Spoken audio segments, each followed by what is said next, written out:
Howdy, folks, it's Nintendo. We are playing 1080 Snowboard on the N64. Now, I remember this game growing up as a kid, being a younger ninja. And I got to choose for being awarded for doing this mission successfully. I was getting to choose a game. And I said, dang, it was between this one and Snowboard Kids at that time. I really wanted to get a snowboarding game. Snowboarding was super cool in the 90s. Of course, being a ninja, I do crazy stuff all the time. So snowboarding would have been right up my alley if I hadn't lived in such a hot place. And we had to actually had snow for once. I think I would have been a regular snowboarder. But what we got was this great 1080 game. And Snowboard Kids almost got the vote when I saw it. I was just hearing more about it. But then 1080 just, man, the back of the box cover sold me. I mean, the graphics looked good. It had a clean presentation. I said, wow, I really like what I'm seeing. Got in game, fell in love with it, right? Fell in love with 1080. I actually owned the game for a long time. Should have kept the original copy, but I actually owned the game. Great game. Some things about this game that are really great. Graphics at the time, super good. They look like, pretty realistic. It reminds me kind of like when I first saw Shadows of the Empire. I was like, wow, that's like a big step up. Like Dash Rendar looks like a person, like the body shapes, they look like people, This is like a big difference from like coming from Sega Genesis and like, Super NES. Of course, PlayStation had a lot of that too, but I always felt like this game was a cut above Cool Borders. Everybody was into Cool Borders at the time. Oh, everybody was playing Cool Borders. I didn't get into that so much because I didn't own a PlayStation yet. I owned it a little bit later, but in that 90s era, but N64 was my thing, and I felt like the level of quality was so good. You've got all these tricks, you've got these borders, you've got these secret characters, these secret boards like the Panda board. You're racing, but you also have the trick attack mode. You have the half pipe. I mean, this is like, to me, it's like a perfect game for that time. And, the graphics look good. The presentation's clean. It's got its own original music. It feels very 90s-ish. Very cool game.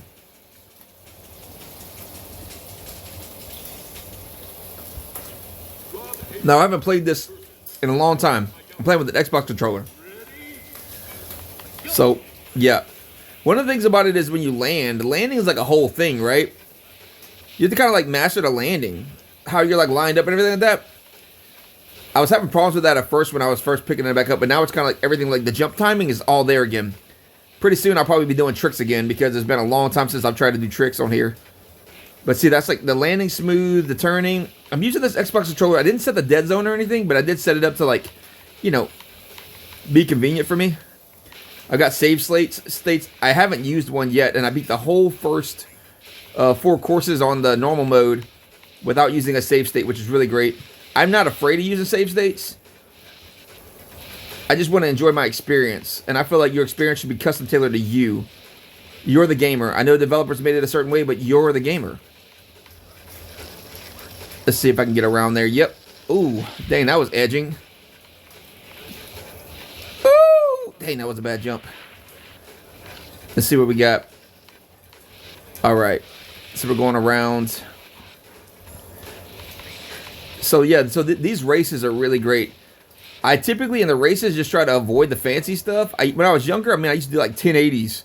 Not like that much, but like 360s and all kinds of like grabs while I was still like racing people and just show off. But, we played multiplayer on the couch type of multiplayer. But the thing about this game is I thought it was interesting. I know I was a good player. I pulled off a couple 1080s. And everybody I played with at the time was like, oh man, you did a 1080. It's amazing and all that stuff. And that's great and all. But then you go online and you see how good these people are. And all the things everybody's doing. It's like, wow. All these games, you thought you were great at. And you beat the heck out of all your friends. I used to tear people up in GoldenEye, Mario Kart, Diddy Kong Racing, multiplayer. 1080 snowboarding multiplayer. I used to tear everybody up. Like, nobody could beat me in a race. But the thing about it is like, you're good against the people that you're good against, right? Because you only had the people around you to play against. Now, they can be good, right? But the difference today is that when people play like online or in these tournaments, like they're playing against the best there is. So you could think that you're really good. And hey, by all indication, you are good. You're able to succeed at the game. But it doesn't mean that you're really good. It doesn't mean that you're like really good, like world class good. But it doesn't really matter, honestly. It's about having fun, playing to your skill level and enjoying your experience. 1080 is kind of a game that lets you do that in a way.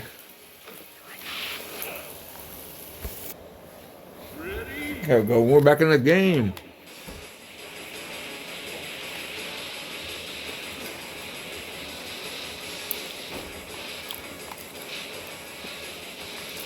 Yeah, 1080 is still a beautiful game even today. Look at that crazy looking fake background.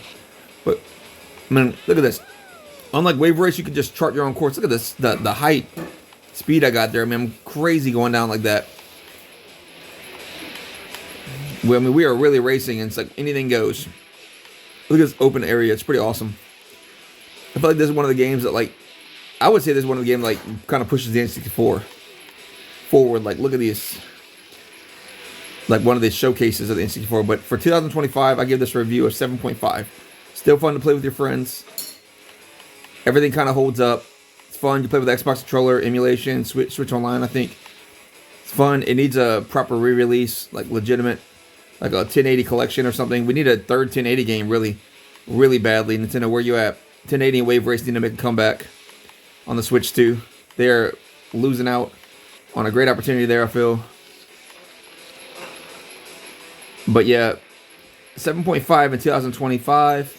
Playable, fun. You won't be wasting time. If you never picked this up for the first time and played this in 2025, it would be like an indie title. But I'm sure you'd enjoy it because ultimately the gameplay holds up. And then in 2000 and when this game came out in the 90s, I'd give it a 9. Even higher than that, maybe even a 9.5. And I still think that holds up for an era score. So yeah, one of those games they held up. One of those games is still fun. And we'll look at the 1080 Avalanche soon. I'm on the Snapdragon 8 Gen 1.